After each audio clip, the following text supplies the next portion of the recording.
昨夜星辰昨夜风，画楼西畔桂堂东。身无彩凤双飞翼，心有灵犀一点通。大家好，这里是晨星灵犀，随时陪伴您。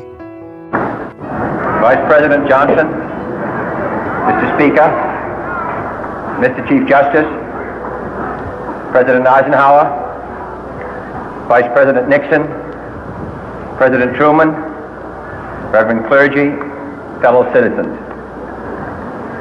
We observe today not a victory of party, but a celebration of freedom, symbolizing an end as well as a beginning, signifying renewal as well as change. For I have sworn before you and Almighty God the same solemn oath our forebears prescribed nearly a century and 3/4 ago. The world is very different now, for man holds in his mortal hands the power to abolish all forms of human poverty and all forms of human life. And yet the same revolutionary beliefs for which our forebears fought are still at issue around the globe. The belief that the rights of man come not from the generosity of the state, but from the hand of God. We dare not forget today that we are the heirs of that first revolution. Let the word go forth from this time and place to friend and foe alike that the torch has been passed to a new generation of Americans born in this century, tempered by war, disciplined by a hard and bitter peace, proud of our ancient heritage, and unwilling to witness or permit the slow undoing of those human rights to which this nation has always been committed and to which we are committed today at home and around the world.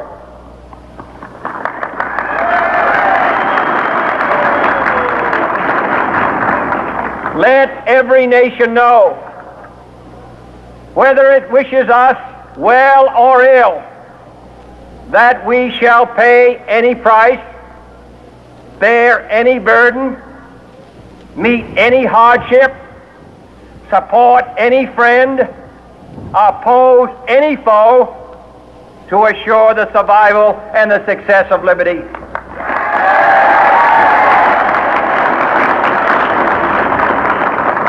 This much we pledge and more. To those old allies whose cultural and spiritual origins we share, we pledge the loyalty of faithful friends. United, there is little we cannot do in a host of cooperative ventures. Divided, there is little we can do, for we dare not meet a powerful challenge at odds and split asunder. To those new states whom we welcome to the ranks of the free, we pledge our word that one form of colonial control shall not have passed away merely to be replaced by a far more iron tyranny. We shall not always expect to find them supporting our view, but we shall always hope to find them strongly supporting their own freedom, and to remember that in the past, those who foolishly sought power by riding the back of the tiger ended up inside.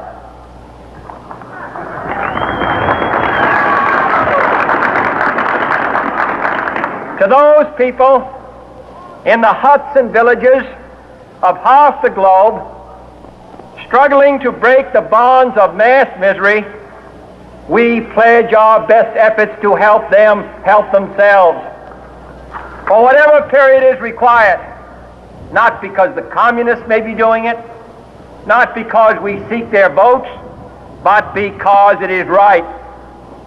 If a free society cannot help the many who are poor, it cannot save the few who are rich.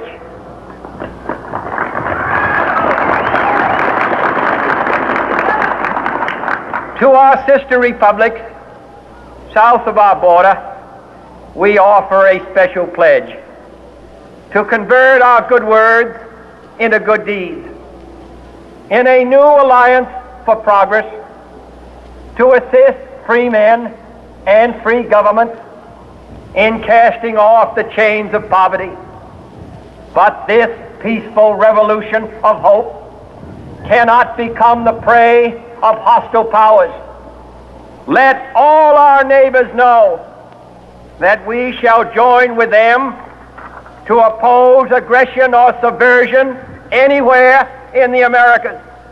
And let every other power know that this hemisphere intends to remain the master of its own house.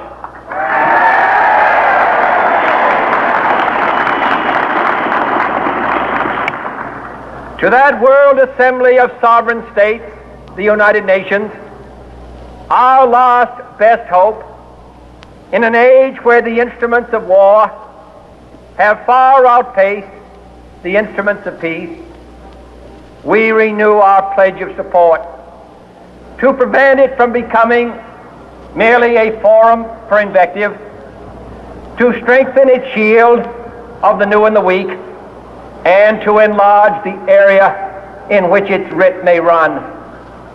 Finally, to those nations who would make themselves our adversary, we offer not a pledge, but a request that both sides begin anew the quest for peace. Before the dark powers of destruction, unleashed by science, engulf all humanity in planned or accidental self-destruction, we dare not tempt them with weakness, for only when our arms are sufficient beyond doubt can we be certain beyond doubt that they will never be employed. But neither can two great and powerful groups of nations take comfort from our present course, both sides overburdened by the cost of modern weapons, both rightly alarmed by the steady spread of the deadly atom, yet both racing to alter that uncertain balance of terror that stays the hand of mankind's final war. So let us begin anew, remembering on both sides that civility is not a sign of weakness, and sincerity is always subject to proof. Let us never negotiate out of fear, but let us never fear to negotiate.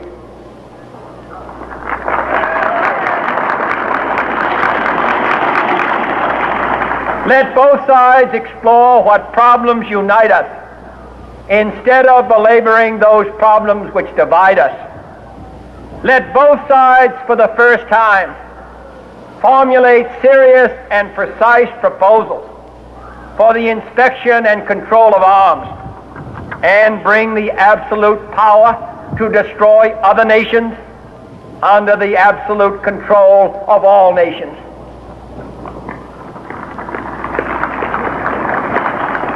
Let both sides seek to invoke the wonders of science instead of its terrors.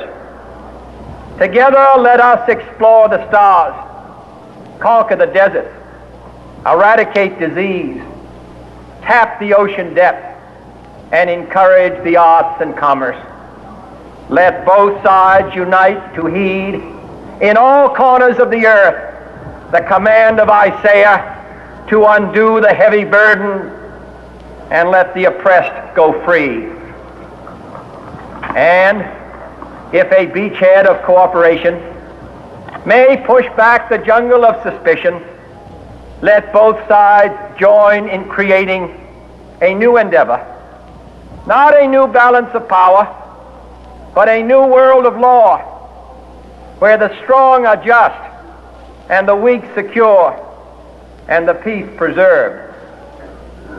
All this will not be finished in the first 100 days, nor will it be finished in the first 1,000 days, nor in the life of this administration, nor even perhaps in our lifetime on this planet.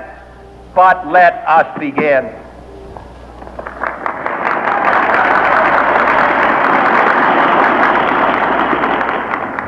In your hands, my fellow citizens, more than mine, will rest the final success or failure of our course. Since this country was founded, each generation of Americans has been summoned to give testimony to its national loyalty. The graves of young Americans who answered the call to service surround the globe. Now the trumpet summons us again, not as a call to bear arms, though arms we need, not as a call to battle, though in battle we are, but a call to bear the burden of a long twilight struggle, year in and year out, rejoicing in hope, patient in tribulation, a struggle against the common enemies of man, tyranny, poverty, disease, and war itself. Can we forge against these enemies a grand and global alliance, north and south, east and west, that can assure a more fruitful life for all mankind? Will you join in that historic effort?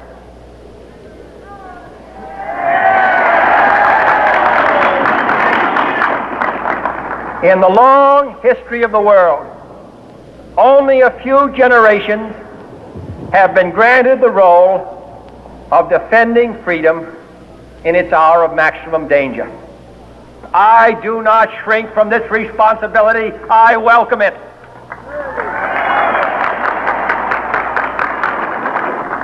I do not believe that any of us would exchange places with any other people or any other generation. The energy, the faith, the devotion which we bring to this endeavor will light our country and all who serve it. And the glow from that fire can truly light the world.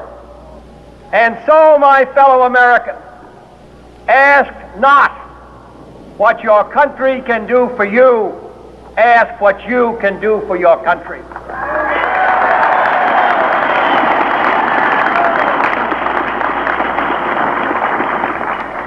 My fellow citizens of the world, ask not what America will do for you, but what together we can do for the freedom of man.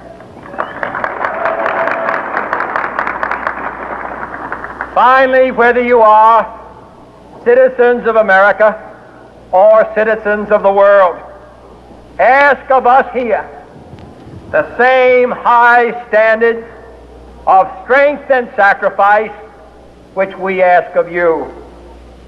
With a good conscience, our only sure reward, with history the final judge of our deeds, let us go forth to lead the land we love, asking His blessing and His help, but knowing that here on earth, God's work must truly be our own.